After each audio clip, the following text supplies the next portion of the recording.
estamos planteando un proyecto de ley que permita que el acceso, digamos, al nombramiento sea anual y no bianual. Eso nos va a permitir tener más plazas. Si sacamos una ley como esa y se aprueba en el Congreso, ¿no? Y está con nosotros Miriam Ponce Vertis, ministra de Educación, que le ha tocado agarrar una de las papas más calientes que hay en el Perú hoy en día. Bienvenida, gracias por estar acá. Muy buenos días, Nicolás, y muchas gracias por esta invitación. Creo que es un espacio importante para hablar de algo que a todos nos genera una responsabilidad conjunta, que es la educación. Pero también es cierto que tenemos una ley en este momento, que es la Ley de Carrera Pública Magisterial. Entonces, yo me he acercado al Congreso al siguiente día que asumí para poder ir conversando con quienes han promovido la ley, para hacerles ver también que en los artículos, finalmente lo que se señala no es que den una evaluación dentro de la carrera, sino es una evaluación excepcional, que es diferente a la carrera, a la evaluación que se hace, que hacen miles de maestros.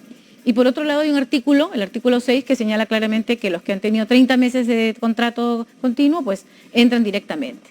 Entonces, yo creo que pasa por revisar el tema estructural. Y ahí estamos planteando un proyecto de ley que permita que el acceso, digamos, al nombramiento sea anual y no bianual.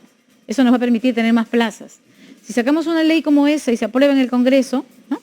Lo que vamos a tener es que el próximo año todos estos maestros, que son alrededor de 8.116 potenciales, de acuerdo, ¿ya? De los cuales 1.501 están en este momento contratados con título, ¿ya? Puedan postular y entrar a dar esa evaluación que el resto de maestros también da. Eso es una salida bastante, digamos, práctica. Es práctica, está en el marco de la ley, es respetuosa de la meritocracia, porque nosotros creemos que es importante. Y hay otro argumento más que en algunos congresistas señalan, y es que la evaluación a través de una prueba no es necesariamente la única forma de saber que tú realmente tienes un buen desempeño. Y es verdad, ¿no? Es igual que si tú tuvieras un currículum vitae, no es lo mismo que lo que dice en el currículo que cuando tú ves el desempeño de la persona. En la realidad, claro. Pero son complementarias. Entonces, lo que va a plantear el proyecto de ley y la salida es que hay una ley, ¿no? Que anualice, digamos, estas pruebas hasta el 2030 por lo menos, para tener mayor número de plazas. Claro. ¿Ya? Al tener esto, los profesores van a dar con todos su prueba. Y nosotros como ministerio sí nos podemos comprometer a hacer un curso online para autoformación. Para capacitar a los maestros, porque esa era la idea, ¿no? O sea, cuando se discutía sobre si las evaluaciones debían ser punitivas o... Es decir, la idea era evaluar a los... Eso me acuerdo en la época de José Antonio Chang, que incluso el SUTEP iba a organizar las evaluaciones, no sé qué pasó ahí. La idea era que se hicieran evaluaciones primero para determinar la situación de los maestros. O sea, en qué estado están nuestros maestros y a partir de eso trabajar a nivel de los maestros. Mira, y yo te cuento que ya si tú pasabas 2 o 3 evaluaciones y no respondías, ¿no es cierto? Ni en el aula ni en las evaluaciones, entonces no tenía sentido que permanecieran en la carrera.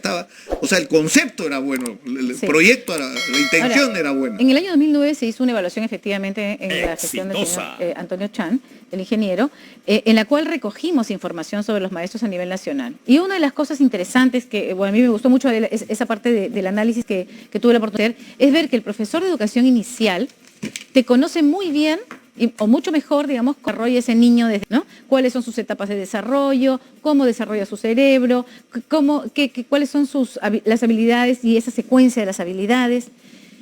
Sin embargo, en el de primaria, ya el profesor conocía mucho menos del desarrollo del niño, ¿no? Y el de secundaria realmente no reconocía las etapas por las que pasan los adolescentes, ¿no?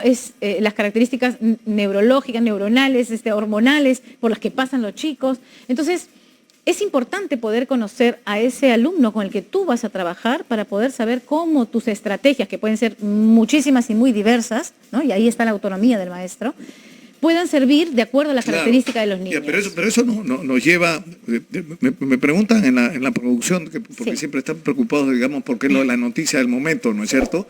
Si el Ejecutivo va a observar, ¿no es cierto?, el proyecto de ley, pero o sea, lo que yo entiendo es que hay que ir más allá de eso, ¿no? O sea, pasar de si observamos o no la ley a ir a agarrar el problema de fondo y darle una solución al problema de fondo. Yo te agradezco ese comentario porque mi reacción ha sido inmediatamente ir al Congreso y hablar con las diferentes bancadas. Entonces me he reunido con la doctora Murús, me he reunido con el bloque magisterial, me he reunido con el presidente de la Comisión de Educación y estoy en diálogo, ¿no? En algún momento me dijeron, ¿para qué vas a dialogar si lo que hay que hacer es observar? Me decía un periodista. Y yo le decía, no, el diálogo siempre es importante, porque es en ese espacio en el que tú explicas las razones. Claro, porque